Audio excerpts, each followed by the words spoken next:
السلام علیکم my dear YouTuber امام، کیسے ہیں آپ سب؟ تو میں آپ سب کے لیے لے کے آئی ہوں عشق میں بسمل ایپیسوڈ 107 پارٹ 2۔ مہران خان حویلی کے گیٹ سے انٹر ہوا تو سامنے ہی نورما کھڑی تھی۔ وہ بھاگ کر آئیں۔ السلام علیکم خان صاحب، آپ آ گئے؟ الحمدللہ، کیسے ہیں خان؟ آپ تو جا کر بھول ہی گئے۔ وعلیکم السلام نورما بھی، میں ٹھیک ہوں، بس کام تھا اس لیے رک گیا۔ مہران خان باتیں نورما سے کر رہا تھا لیکن آنکھیں ادھر ادھر بھٹک رہی تھیں۔ وہ دشمن جان نظر ہی نہیں آ رہی تھی۔ اس کی نگاہیں بے اختیار ہر دروازے، ہر کونے، ہر دراہی کی طرف اٹھی جاتی تھی، جیسے وہ اچانک کہیں سے سامنے آ جائے گی اور اپنی ہمیشہ والی معصوم سی آواز میں کچھ کہہ دے گی، مگر حویلی کے صحن میں عجیب سی خاموشی تھی۔ مہران خان کے دل میں انجانا سا اضطراب بھر رہی تھی۔ مہران خان اپنی بے چینی پر قابو پاتے ہوئے اپنے کمرے کی طرف بڑھ گیا۔ کمرے میں بھی وہ نہیں تھی۔ کمرے کی خاموش دیواریں جیسے اس کی تنہائی کا مذاق اڑا رہی تھیں۔ مہران خان سامان رکھتا شاور لینے چلا گیا۔ شاور لے کر وہ جیسے ہی نکلا کمرے میں کھانے کی خوشبو پھیلی ہوئی تھی۔ کھانا دیکھتے ہی مہران خان کی بھوک جاگ اٹھی۔ پورا دن کی تھکن جیسے اس پر یکدم حاوی ہو گئی۔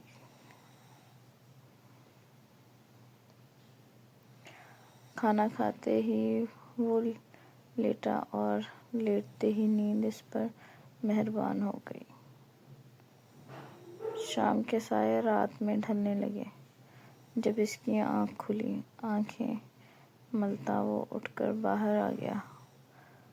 حویلی کے لان میں شام کی مدھم روشنی پھیلی ہوئی تھی مگر اس کے دل میں عجیب سی بے چینی جنم لے رہی تھی۔ حورین اب تک اس کو نظر نہیں آئی تھی۔ تبھی نورما بھی چائے لے کر مہران خان کے پاس آئی۔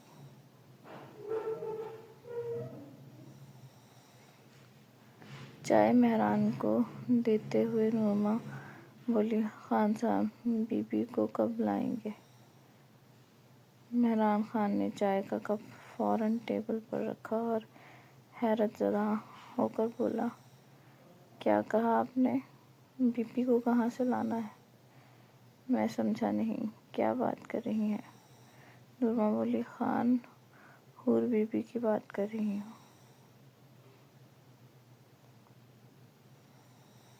مہران خان اٹھ کر کھڑا ہو گیا۔ کیا کہہ رہی ہیں نورما بھی؟ میں اب تک سمجھ نہیں پا رہا، کیا بول رہی ہیں آپ؟ مہران خان کو کچھ غلط ہونے کا گمان ہو رہا تھا۔ مہران خان کی آواز میں لڑکھڑاہٹ کے ساتھ بے چینی تھی۔ اس کے دل کی دھڑکن جیسے سینے میں زور زور سے ٹکرا رہی تھی۔ بولے نورما، کیا کہہ رہی ہیں؟ حورین کہاں ہیں؟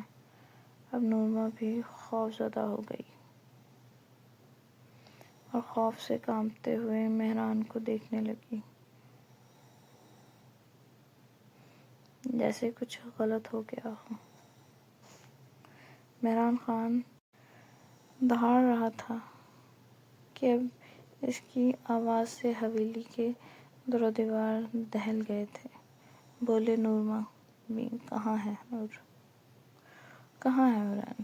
نورما بی نے خوف سے کانپتے ہوئے کہا، خان صاحب آپ کے جانے کے ایک دن بعد ہی حورین بی بی کے گھر والے آئے تھے اور ان لوگوں نے کہا کہ مہران خان نے کہا ہے کہ حورین بی بی کو اپنے ساتھ لے جائیں، اور وہ اپنے باپ کے ساتھ چلی گئی۔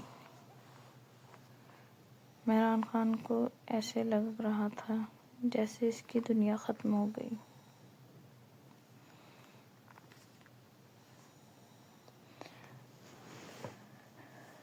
جیسے کسی نے اس کے سینے سے اس کی سانسیں کھینچ لیں۔ اسے لگ رہا تھا کہ غصے سے اس کے دماغ کی شریان پھٹ جائے گی۔ اس کی آنکھوں میں خون اتر آیا تھا۔ اس نے شیشے کا ٹیبل اٹھایا اور زمین پر پٹک دیا۔ کرسیاں سامنے لگی تھیں، LED قیمتی شو پیس۔ کچھ ہی پل میں وہ خوبصورت لاؤنج کا کباڑ خانہ بن چکا تھا۔ شیشے کے ٹکڑوں کی آواز حویلی میں گونج رہی تھی اور اس کے اندر کا طوفان ہر چیز کو روند رہا تھا۔ پھر اس نے پاکٹ سے فون نکالا، نمبر ڈائل کیا۔ آواز میں ایسی سرد مری اور آگ تھی کہ سننے والے کا خون جم جائے۔ شمشیر، گاڑیاں نکالو، آج عظیم خان اور اس کا پورا خاندان مٹا کر آنا ہے، پوری تیاری سے آؤ۔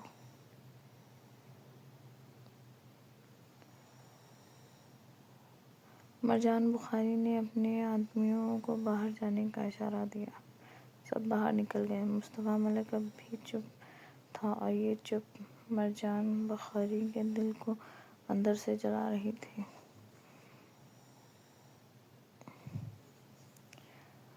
اسے بری طرح چبھ رہی تھی۔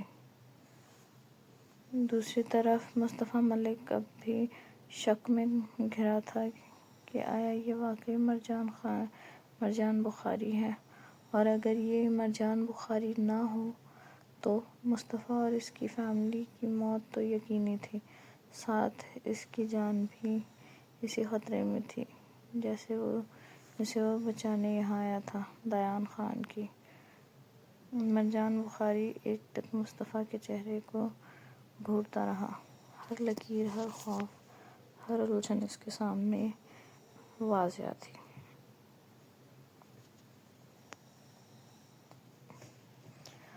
مصطفیٰ کے چہرے پر بے بسی اور الجھن کی جو تہ تھی وہ مرجان بخاری کے ذہن میں فوراً اتر گئی۔ مرجان بخاری سمجھ چکا تھا کہ یہ بندہ اس پر اعتماد کرنے سے ڈر رہا ہے، اور یہ خوف اس کے دل میں ایک عجیب سی ہلچل پیدا کر رہا تھا۔ تبھی مرجان نے خاموشی کو توڑا اور ٹھنڈے مگر واضح لہجے میں بولا، انکل، میں آپ کے ساتھ کوئی سختی نہیں کر سکتا۔ آپ عمر میں بڑے ہیں۔ ہاں، میں انتظار کر سکتا ہوں۔ جب آپ کو مجھ پر یقین آ جائے تب مجھے بلائیں۔ آرام کریں، مجھے کوئی اور جلدی نہیں ہے۔ مرجان بخاری جیسے ہی یہ اٹھنے لگا، مصطفیٰ ملک جلدی سے بول پڑا، لیکن میرے پاس وقت بہت کم ہے۔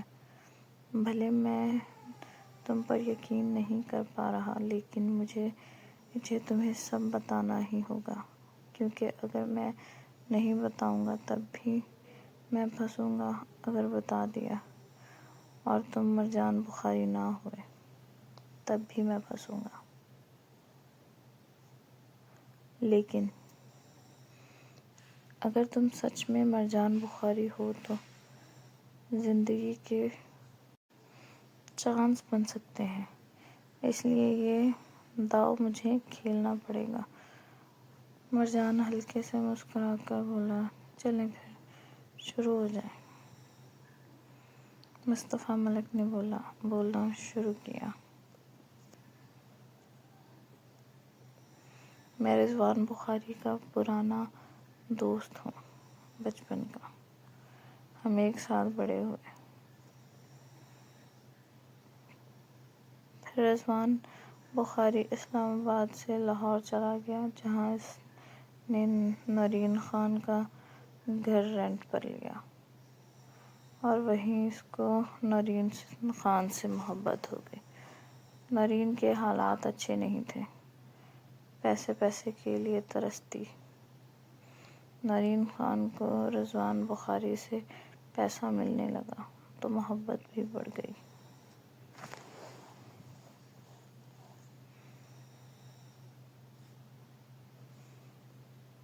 پھر ایک روز رضوان بخاری نے مجھے بتایا کہ نرین نے اس کے ساتھ بے وفائی کر دی ہے، کیونکہ نرین کی ماں کا مائیکا بہت پیسے والا تھا اور نرین نے اپنے ماموں کے بیٹے شاہ نواز خان سے نکاح کر لیا اور اس کی ماں فوت ہو گئی۔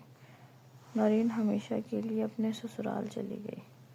پھر کچھ دیر بعد رضوان نے بتایا کہ نرین بہت دکھی ہے، کیونکہ اس کے ماموں کا بیٹا پہلے سے شادی شدہ تھا۔